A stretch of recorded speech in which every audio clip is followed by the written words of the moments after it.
Sa video ito, pag-usapan natin kung ano-ano nga ba ang mga requirements kung ikaw ay magpapa-additional ng restriction code or tinatawag natin ngayon na driver's license code. Kaya tara, samahan niyo ko at panoorin natin ang video na to. Pero bago yan, sa mga hindi pa nakasubscribe sa akin, kayo na ang bahala. So kung kahapon napag-usapan natin kung ano-ano nga ba yung mga qualifications kung magpapa-additional ka ng restriction code or driver's license code. Ngayon, pag-usapan naman natin kung ano-ano nga ba ang mga requirements sa pagpapa-additional ng restriction code or driver's license code. So una is yung duly accomplished application for permits and licenses form or yung tinatawag nila na EPL form. So ito guys, pwede nyo tong i-download bago kayo pumunta doon para pagpunta ninyo may mga fill up na yung application form ninyo. So sa mga nagtatanong kung paano i-download yan, pwede kong ilagay yung link sa description box, i-click nyo na lang po or pumunta kayo sa mga search engine ninyo kagaya sa akin Google Chrome at pagkatapos i-type ninyo ang EPL form LTO. So ganyan po. At pagkatapos hanapin nyo tong downloadable forms ito. At pagkatapos mapupunta kayo dito, so may makikita po kayong verify you are a human. So i-click nyo na lang po ang box katabi niyan para ma-checkan. Pagkatapos maglo-loading yan ng kaunti, so antayin nyo na lang. And then dito makikita nyo po yung lahat ng mga forms ni LTO. So ang i-download nyo ay itong application for students, driver's permit, driver's license, conductor license, yung EPL form. Ito po. Ito yung i-download ninyo.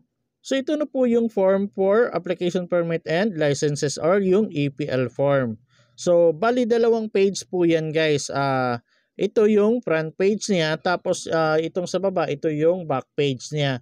So, pag download niyo, so dalawa yung ipapaprint niyo. So, dapat back to back po yan. So, mas maganda magpaprint na kayo ng dalawa or tatlong copies para if ever may mali kayo, pwede nyong gamitin yung isa.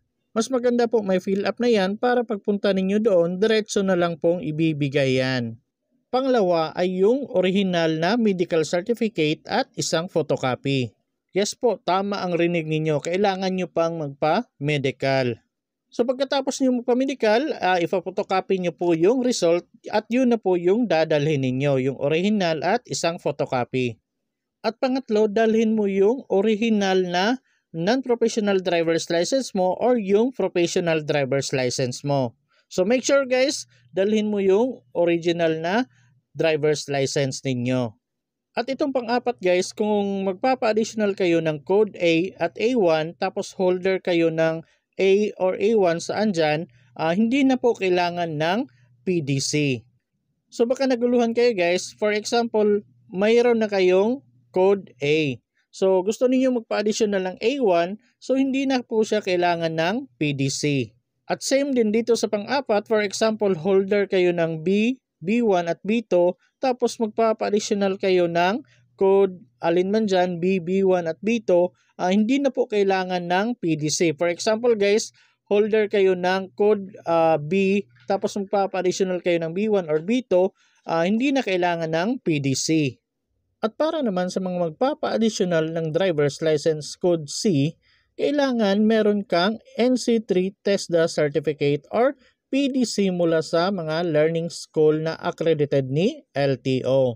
So sa mga nagtatanong kung ano nga ba ang PDC, ang Practical Driving Course or PDC ay isang 8 hours na actual driving na nakadepende sa driver's license or restriction code na kukunin ninyo. So actual po kayong magmamaneho ng sasakyan dito. At sa mga nagtatanong kung saan ba pwedeng kumuha nito, pwede ka pong kumuha ng PDC sa mga accredited driver's education centers ng LTO or sa mga driving schools na accredited ng LTO.